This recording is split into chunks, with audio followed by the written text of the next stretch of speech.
안녕하세요. 오늘은 세 번째 주제인 시장 참여자들의 역할에 대해서 수업을 해보도록 하겠습니다.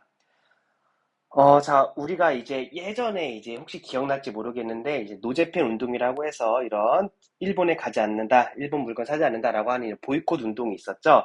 자, 이렇게 가끔가다 우리가 이런 특정 국가의 상품이라든가 특정 기업의 상품을 보이콧하는 이런 움직임이 나타나는데요. 자, 이런 보이콧 운동이 일어날 때 우리가 그냥 유행처럼 휩쓸려가지고 이런 운동에 참여를 하는지, 아니면은 이런 보이콧 운동이 왜 일어났고 이것이 무슨 의미가 있는지 알고 나서 참여하는지 그걸 우리가 좀 알아봐야 할 필요가 있습니다. 그래서 이런 걸 잘 생각하고 참여를 해야 우리가 시장에서 소비자들의 역할, 소비자로서의 역할을 제대로 하고 있다고 얘기할 수 있는데요. 자, 그래서 우리가 이렇게 소비자로서 해야 하는 역할뿐만 아니라 여러 가지 경제 주체들이 해야 하는 이런 시장에서의 역할들이 있는데 그것에 대해서 우리가 한번 알아보도록 하겠습니다. 그래서 이렇게 시장 경제에서 우리가 원활한 작동과 발전을 요청되는 정부, 기업가, 노동자, 소비자 이런 주체들의 역할에 대해서 우리가 한번 이번 시간 알아보도록 하겠습니다. 자, 우선 시장이란 무엇인가부터 알아봐야 되는데요. 자, 시장이란 상품에 대한 정보 교환 및 거래가 이루어지는 장소를 이야기합니다. 그래서 우리가 이렇게 얘기할 수 있죠. 이 물건을 사고자 하는 수요자와 물건을 공급하는 공급자가 만나는 곳, 이것을 바로 우리가 시장이라고 하는데요. 자, 시장은 이제 어떤 상품이 교환이 되고 거래가 되는지에 따라서 유형의 시장과 무형의 시장이 있습니다. 당연히 유형의 시장은 우리가 이제 물건을 직접적인 만질 수 있는 그런 물건을 사고 파는 장소가 이제 유형의 시장이고요. 자, 무형의 시장 같은 경우는 우리가 눈으로 볼 수 없는 것. 그래서 뭐 주식 시장이라든가 아니면 뭐 자금 시장, 이런 눈으로 볼 수 없는 것을 교환하고 거래하는 장소가 바로 무형의 시장이다라고 보시면 되겠습니다. 자, 그러면 이런 시장은 어떤 기능을 하고 있느냐?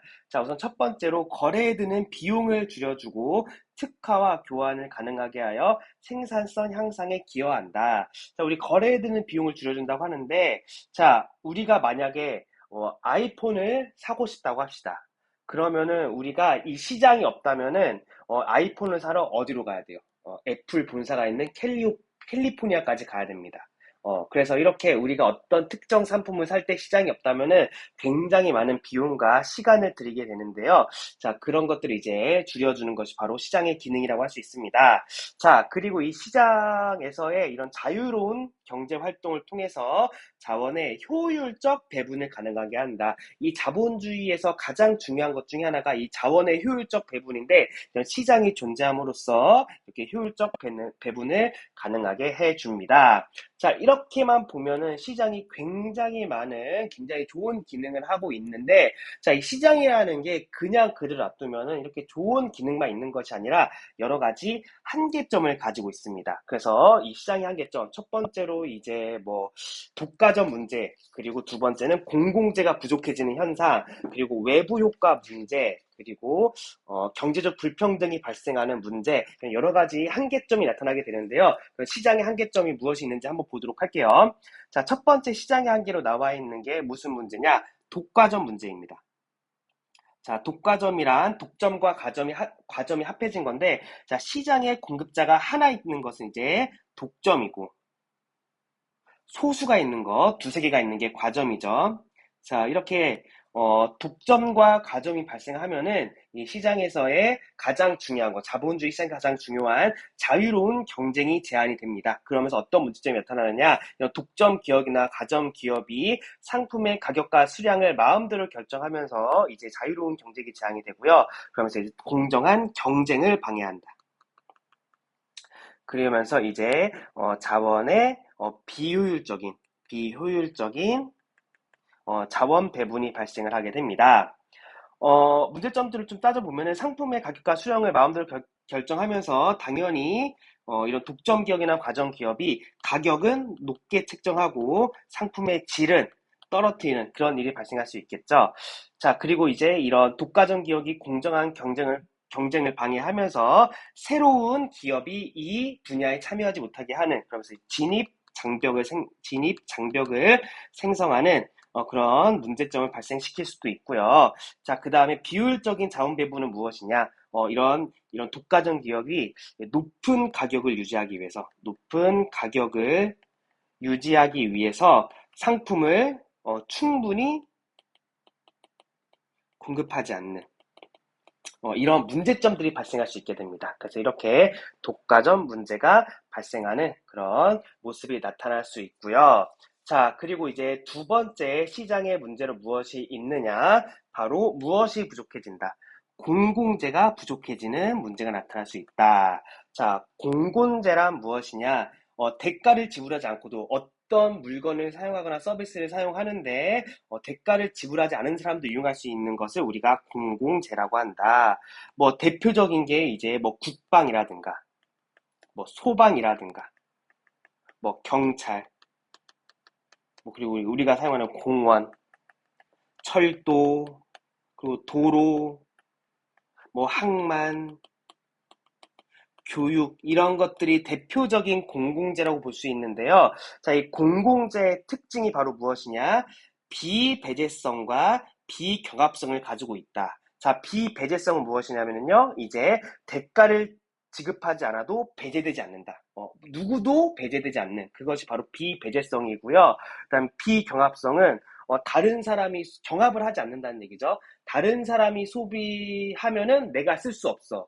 그것을 이제 경합이 붙는 거잖아요. 그런데 다른 사람이 소비해도 내가 그것을 충분히 쓸 수 있다. 그건 이제 비경합성의 특징을 가지고 있다라고 볼 수 있습니다. 그래서 이렇게 비배제성과 비경합성을 가지고 있는 걸 바로 이제 공공재라고 합니다.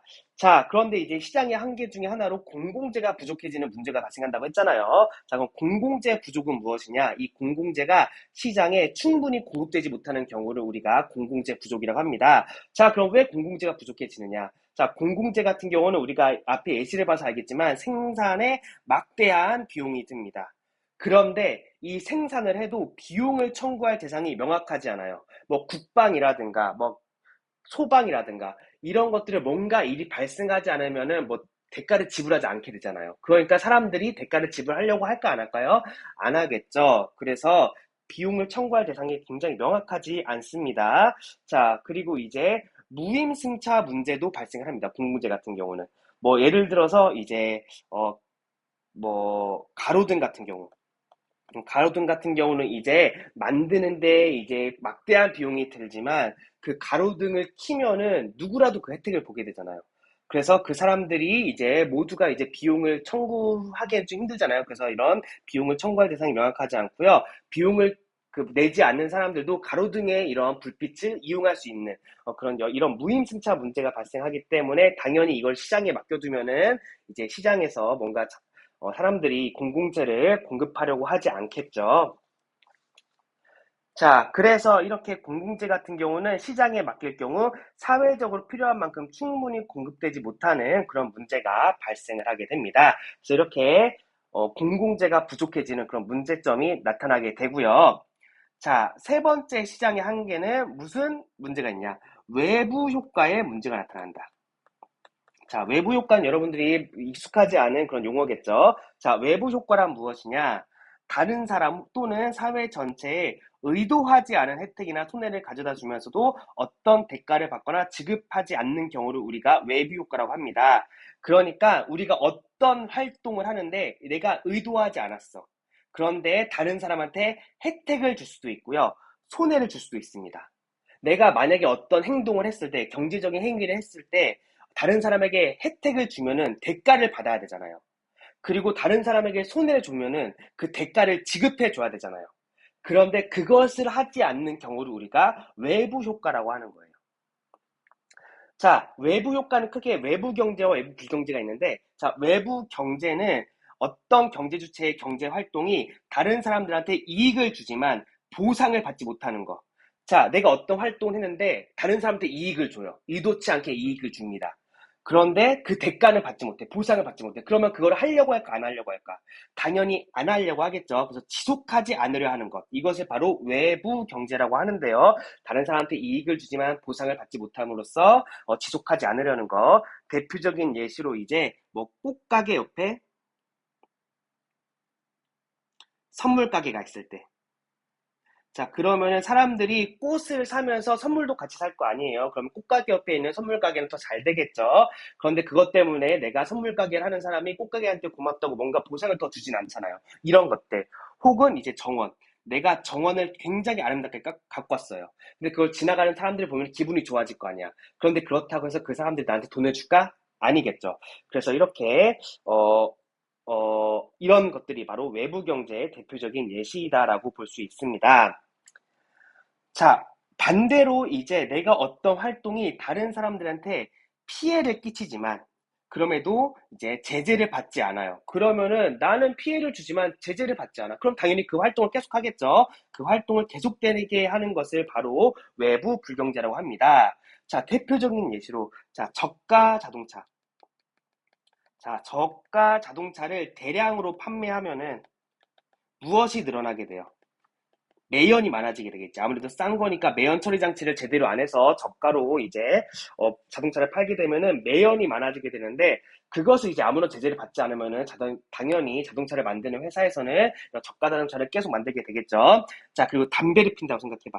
자, 담배를 피면은 주변 사람들이 이제 피해를 받지만, 그게 뭔가 제재를 받지 않으면은 계속 사람들은 담배를 막 피겠지. 사람들이 있는 데서. 자, 이런 것들이 바로 외부 불경제 문제입니다. 그래서 이렇게 시장에서는 외부 효과가 발생할 수 있는데, 자, 이런 외부 효과가 나타나게 되면은 자원이 비효율적으로 배분되는 문제가 발생하게 됩니다. 아까 얘기했듯이, 자, 외부 경제 같은 경우는 사람들이 안 하려고 하겠지. 내가 다른 사람들한테 뭔가 좋은 걸 주지만 대가를 받지 않으면은 안 하려고 할 거 아니야. 그래서 필요한 양보다 적게 생산하게 되고요. 반대로 외부 불경제 같은 경우는 내가 어, 피해를 주지만 제재를 받지 않기 때문에 계속해서 내가 그 활동을 하게 됩니다. 그러면서 이제 필요량보다 더 많이 생산하게 되면서 자원이 비효율적으로 배분되는 그런 문제를 발생시킬 수 있다. 그래서 이렇게 외부 효과 문제도 시장에서 발생할 수 있는 대표적인 한계 중에 하나입니다. 자, 다음으로 볼 시장의 한계는 경제적 불평등이 발생할 수 있다. 그래서 경제활동에 의해서 발생한 이익이 사회 구성들에게 공평하게 배분되지 못하는 경우가 이런 경제적 불평등인데, 자, 이런 경제적 불평등이 발생하면은 무슨 문제점이 있느냐? 계층 간의 위화감이 발생을 하게 되겠죠. 그래서 나는 이렇게 못 먹고 못 사는데 다른 사람들은 잘 먹고 잘 사는 그런 걸 보면서 위화감이 발생할 수 있고요. 그 다음에 개인의 성취 동기가 약화될 수 있다. 내가 열심히 하는데도 그 불평등이 지속된다면 성취 동기가 약화될 수 있겠죠. 자, 그러면서 이제 사회 통합이 저해될 수 있다. 그래서 이런 경제적 불평등도 이제 대표적인 시장의 한계 중에 하나입니다. 자, 그러니까 우리가 시장이 원활하게 돌아가기 위해서는 당연히 이런 시장의 한계를 극복을 해야겠죠. 그래서 이런 시장의 한계를 극복하기 위해서 이제 우리 시장 참여자들이 여러 가지 역할을 해줘야 됩니다. 자, 그래서 이런 시장의 한계를 극복하기 위한 시장 참여자들, 정부, 기업, 노동자, 소비자들이 적절한 역할을 해줘야 되는데, 지금부터 이런 시장 참여자들이 이런 시장의 한계를 극복하기 위해서 해줘야 할 역할들에 대해서 한번 살펴보도록 하겠습니다. 자, 첫 번째로 이제 정부가 해야 될 역할입니다. 자, 정부는 공정한 경쟁을 촉진시키기 위해서 독과점을 방지하고 불공정 거래 행위를 규제해야 하는 그런 역할을 해야 돼요. 그래서 이런 독점 규제 및 공정 거래에 관한 법률, 이런 법률이 있고요. 그리고 이제 뭐 이런 공정한 경쟁을 촉진하기 위해서 우리나라 같은 경우는 뭐 한국소비자원이나 공정거래위원회 이런 기관들을 만들고 있습니다. 자, 또 이제 또 하나 정부가 이제 중요한 역할 중에 하나가 이제 시장에 맡기면 부족하게 생산될 수 있는 공공재를 공급해주는 그런 역할도 이제 정부가 해줘야 합니다.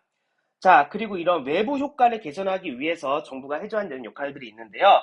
우선 이제 외부 경제 문제를 해결하기 위해서 외부 경제는 이제 생산이 적게 되는 게 문제잖아요. 그래서 이런 외부 경제를 해결해주기 위해서 이런 좀 보조금을 지급해주거나 혹은 세제 혜택을 지급해 줄 수 있겠죠.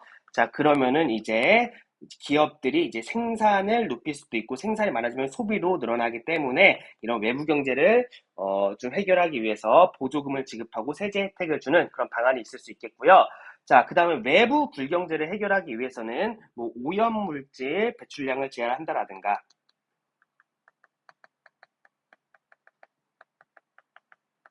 혹은 이런 세금을 부과하는 등의 이런 정책을 통해서 이런 생산과 소비를 감소시키는 이런 역할을 이제 정부가 해줘야 합니다.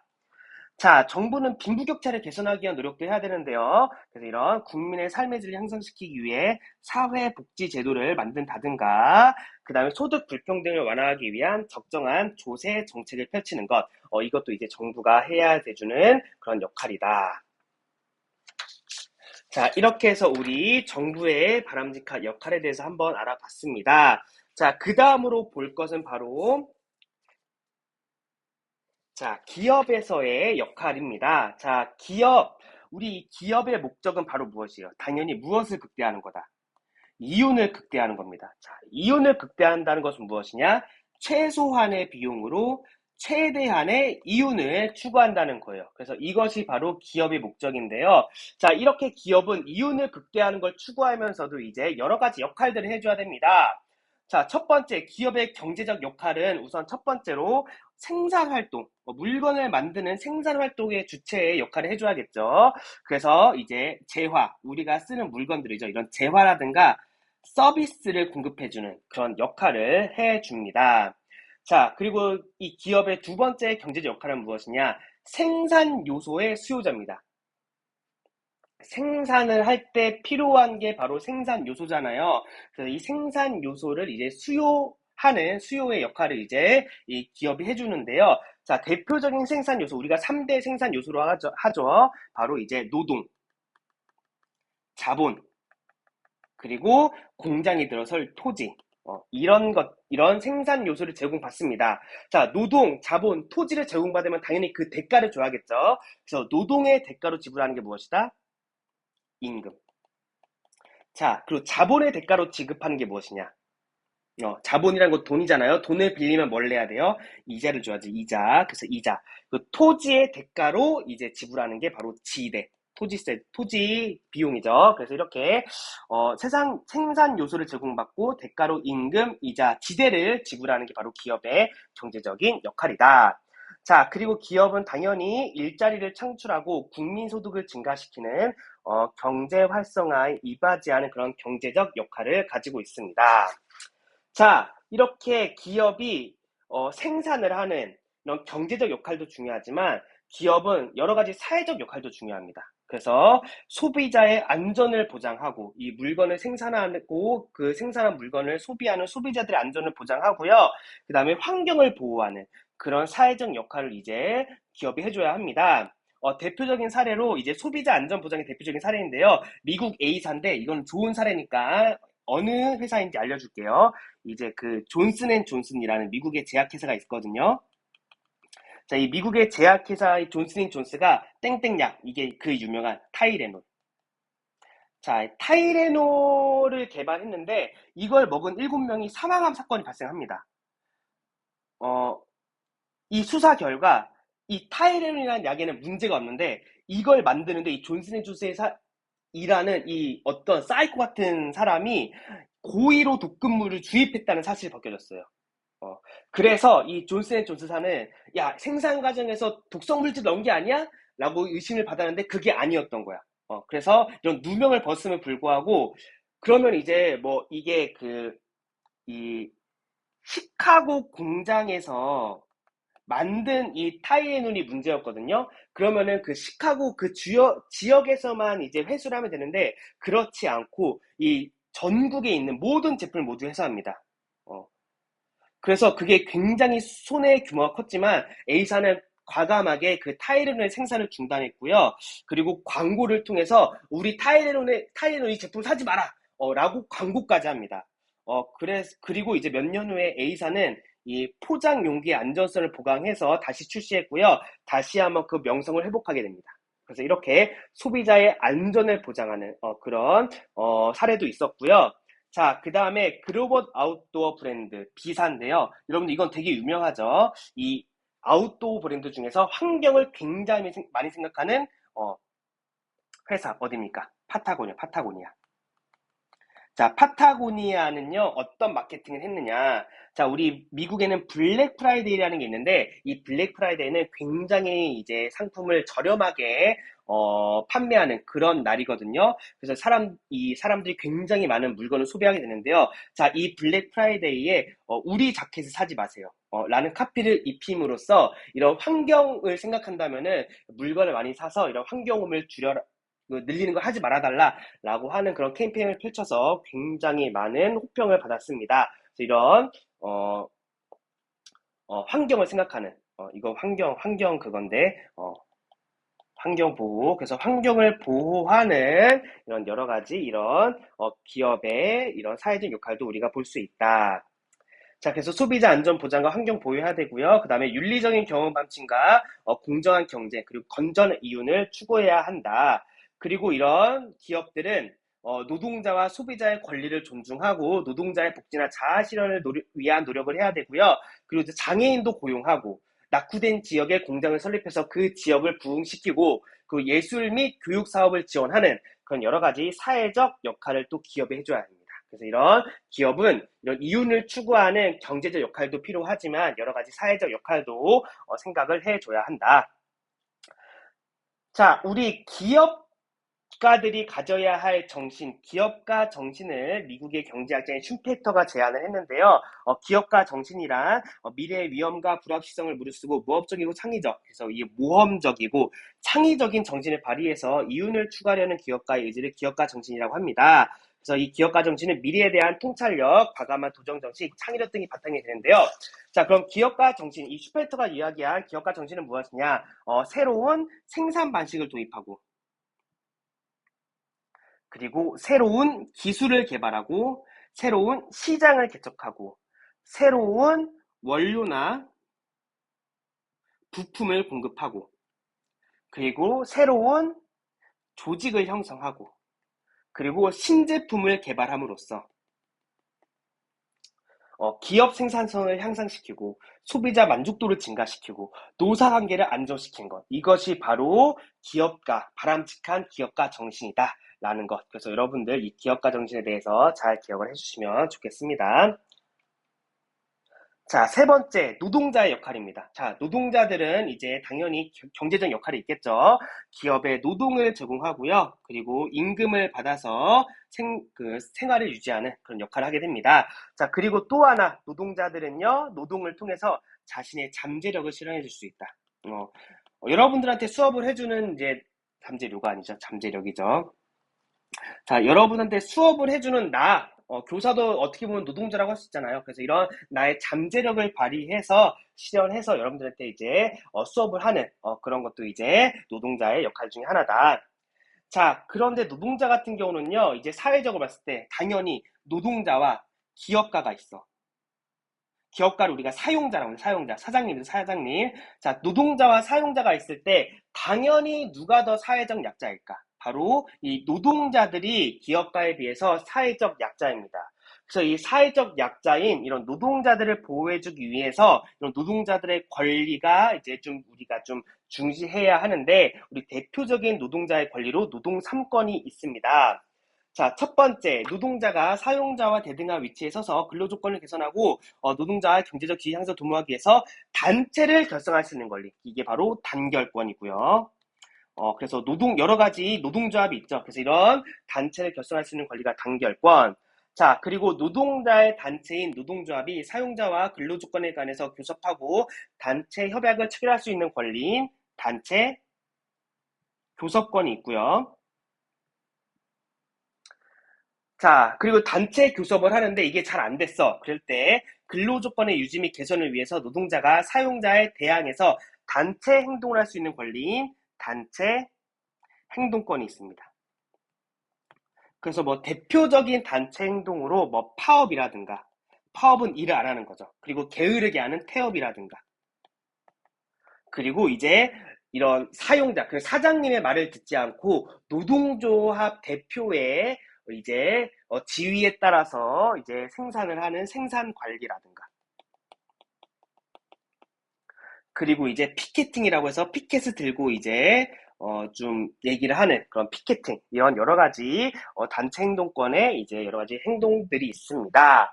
자, 그래서 이렇게 세 가지 노동상권이 있는데요. 자, 우리나라에서는 이 노동상권, 노동자들 권리를 법적으로 보장해주기 위해서 뭐 근로기준법, 최저임금법, 노동조합 및 노동관계조정법 이런 법률로서 노동자들의 권리를 이제 보장해주고 있다.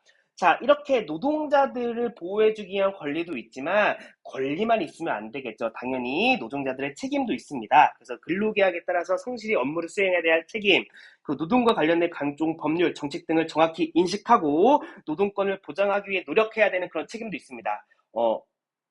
나의 권리를 누군가가 대신 보장해주지 않아요. 스스로 보장해야 됩니다. 그래서 그런 것도 여러분들 알아야 되는 것도 노동자들의 책임 중에 하나이다. 그리고 이런 노사 관계를 바람직하게 형성하는 것은 사용자, 사장님들만의 책임이 아닙니다. 노동자들도 거기에 대한 책임이 있어요. 그래서 이런 바람직한 노사관계를 형성하기 위한 그런 책임도 이제 노동자들이 가지고 있다.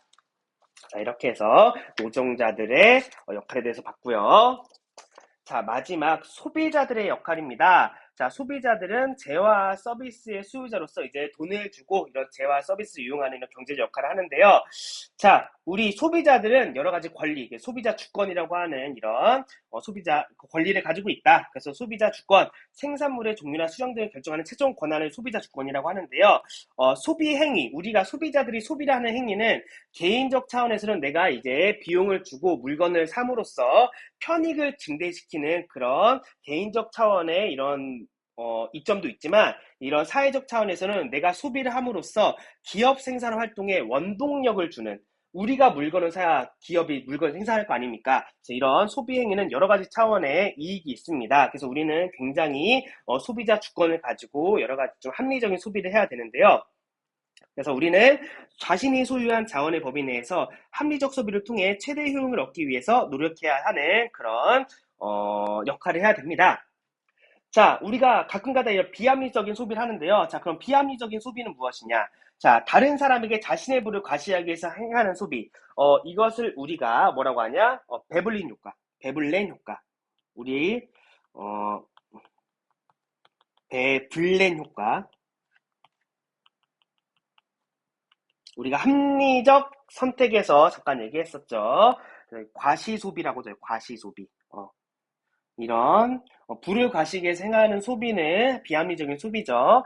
자, 그리고 이제 자신의 계승이나 경제를 고려하지 않고 유행을 따라서 이제 그대로 따라하는 소비. 이것 우리가 밴드웨건 효과라고 했죠.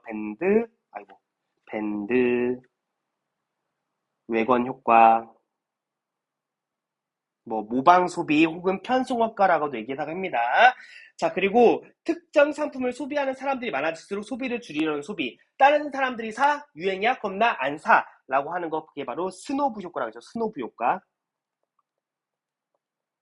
그래서 이 스노브 효과는 뭐 속물 효과라고도 하고요. 뭐 백로 효과라고도 합니다. 나 혼자 고고한 그런 하얀 새야, 백로 효과. 다른 사람들은 다 더러운 검은 새인데 나 혼자 이런 백로 고고한 하얀 새야라고 하는 백로 효과. 이런 것도 비합리적인 소비이고요. 자, 그 다음에 즉흥적으로 구매하는 소비. 필요하지 않은데 즉흥적으로 사는 거. 충동 소비. 자, 그리고 광고나 다른 사람의 말만 듣고 구매하는 소비. 의존 소비. 그 자신의 소득 수준을 넘어서 무리한 소비, 과소비, 이런 것들이 바로 비합리적인 소비이다. 그래서 우리는 비합리적인 소비를 하지 않아야 한다. 자, 그리고 또 하나 중요한 거, 소비자들은요, 윤리적 소비를 해야 합니다. 자, 우리가 합리적 소비, 이런 우리가 비용과 그런 것만 따지고 이런 좀 합리적인 소비만 추구한다면은, 이런 효율성만 추구한다면은 낮은 가격만을 중시하게 되고요. 자, 그러면 이런 기업에서는 물건을 생산할 때 이런 가격을 낮게 하기 위해서 생산비를 낮춥니다. 자, 그럼 생산비를 낮추려면 어떻게 해야 되느냐?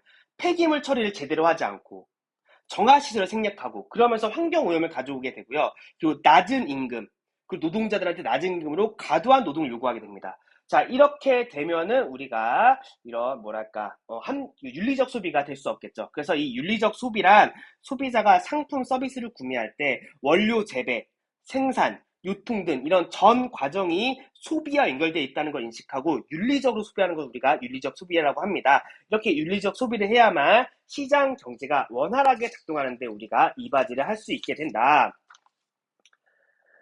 자, 그래서 이런 윤리적 소비를 하기 위해서 우리는 어떻게 해야 되느냐? 우선은 비윤리적으로 생산되는 제품의 구매를 막는 이런 불매 운동, 그 윤리적 제품을 권장하는 구매 운동. 그래서 이제 우리가 보통 이런 윤리적 소비를 할 때 5가지 평가 기준이 있거든요. 그래서 이런 동물권을 얼마큼 생각하느냐, 환경을 생각하느냐, 인권, 그 정치적인 올바름, 그 지속 가능성, 이런 5가지 평가 기준을 가지고 이제 윤리가 윤리적 소비를 이야기하고 있습니다. 그래서 이런 뭐 CO2를 배출을 줄이고 친환경적인 소비를 위한 뭐 녹색 소비, 그리고 로컬 소비는 우리 지역 상품을 사는 거예요.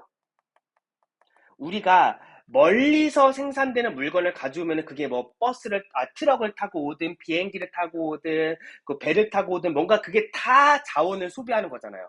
그래서 이런 멀리서 가져오는 물건이 아니라 우리 주변 지역에서 생산된 물건을 사는 것도 이제 환경을 위한 소비입니다. 그리고 가장 좋은 거는 뭐예요? 소비를 절제하는 거. 물건을 안 사는 게 가장 좋은 소비입니다.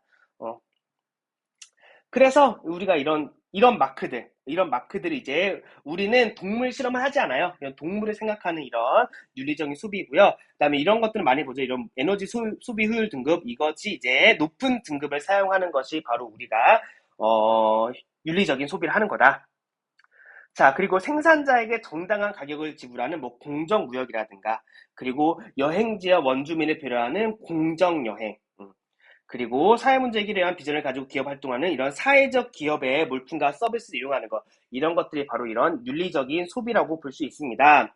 그래서 여기 보면은 공정 여행을 위한 12팁이 있거든요. 뭐 현지인이 운영하는 숙소와 식당을 이용해요. 뭐 일회용품 사용을 최소화해요. 이런 대중교통 자전거 걷기를 이용해요. 동물 혹사시키는 투어에 참가하지 않아요. 사진 촬영할 때는 허락을 받고, 그다음에 적절한 임금을 지불하고, 지역 선물 판매처를 이용하고, 무분별하게 지역의 식물을 채취하거나 동물을 포획하지 않고, 이런 여행지의 여러 가지 사회적 상황에 관심을 가지고, 어린이의 노동을 착취하거나 성매매를 하는 투어에 참가하지 않고, 지역 문제 해결을 위해 활동하는 단체에 기부하고, 그리고 집에서 가까운 지역을 알려고 노력하고 여행하는, 멀리 있는 게 아니라 가까운 지역부터 여행하는, 이런 것들이 공정여행을 위한 팁이고요. 자, 그리고 이런 마크들은 이런 공정무역의 마크들입니다. 그래서 이런 것들을 확인하고 여러분들이 소비를 하는 것도 좋은 윤리적 소비를 할 수 있는 방안이다 라고 생각하시면 되겠습니다. 자, 이렇게 마지막 윤리적 소비까지 하면서 이제 우리 소비자의 역할, 그래서 이제 시장 참여자들의 역할을 다 살펴보았습니다. 네, 고생하셨습니다.